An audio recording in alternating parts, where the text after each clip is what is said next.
The relocation and moving industry are constantly changing and evolving. It takes seasoned professionals who have the right combination of institutional insight and understanding of the current and future trends to help position moving companies so that they can navigate through changing times while continuing to grow and serve their clients and be profitable. Today we're going to meet one of those seasoned professionals as he shares his insights with us.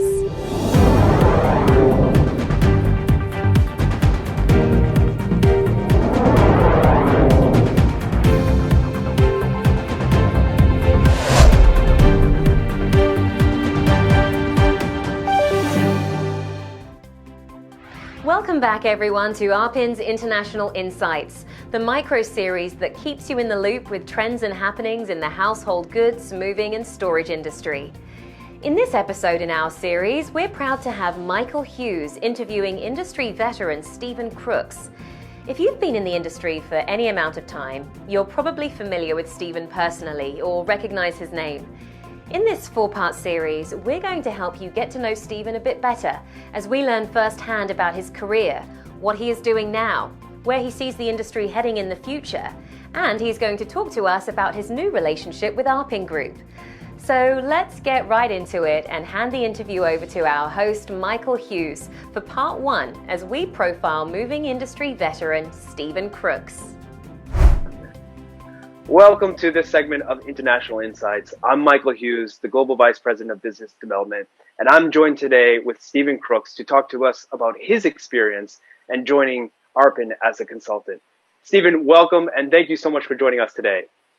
Thank you, Michael. It's a pleasure to be here. It's wonderful to have you. Steve, I'm excited to get into this and to learn about your background and your experience. So right off the bat, if you don't mind me asking, can you tell us and tell the viewers, how did you get into the relocation world and how did you get started in the moving industry? Sure, I'm happy to. It's not terribly exciting, but it is my experience. I grew up in the central part of the United States, lots of cornfields.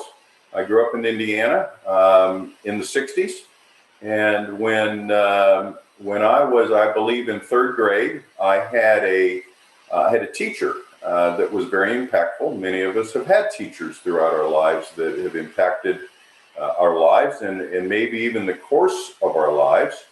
And this teacher had traveled all over the world. And for a young woman, especially in the 60s, to have traveled extensively, especially to Eastern Europe, the Iron Curtain was still up, that was quite something. And on Friday afternoons, this will show my age, she used to bring the slide projector out and show slides of Berlin and of Eastern Europe and of Western Europe. And I said, I got to go there, I got to go there, I got to go there.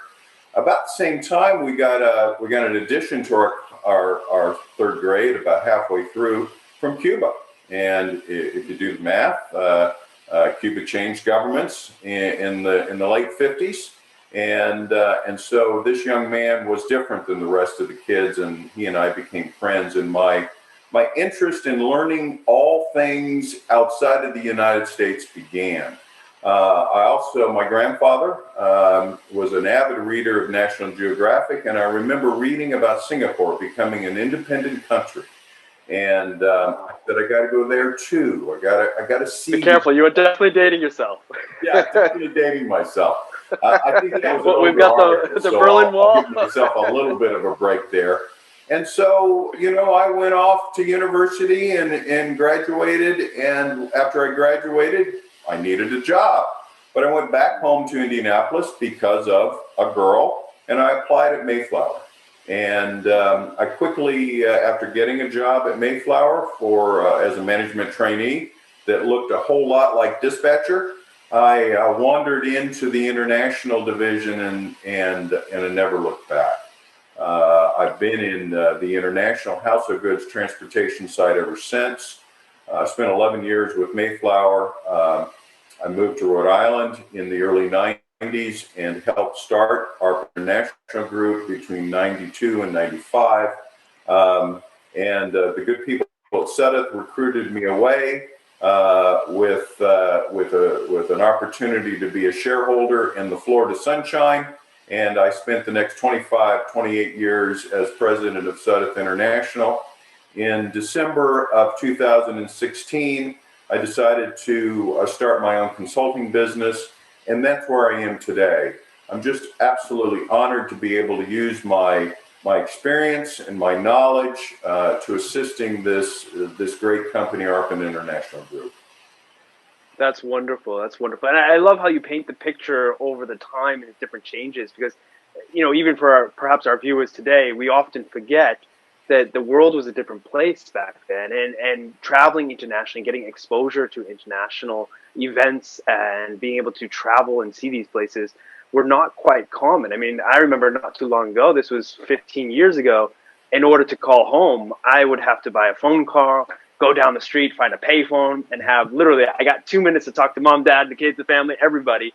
And now you and I, we're on video chats halfway around the world. We're sending photos, video, media. Everything is changed, and it's just become so much more connected on that level. Absolutely. Technology is changing so quickly. I remember the same thing. I would be abroad for a month or so at a time, and every other or every third night, I would make a phone call home, and that phone call would be a $50 phone call. And today, we have cell phones, and we have WhatsApp, and we have Zoom, and all the technology that we just really take for granted today. Beginning over 30 years ago as a manager trainee with Mayflower, then moving to Arpin to help build their international division in the early 90s, and from there going on to become president of Sudeth International. Very impressive. And now operating his own moving consulting company, which has now brought him back to Arpin Group. Amazing. The experience Stephen has accumulated over the years is exceptional. Most gained while working with some of the biggest names in the industry. And to think, his curiosity for the business all started with a bit of inspiration from his third grade teacher. Remarkable. In part 2 of our 4-part interview with Stephen, we're going to get his perspective on how the industry has changed over the years and some of the factors that have contributed to those changes. You can watch part 2 of that interview by clicking the link in the video.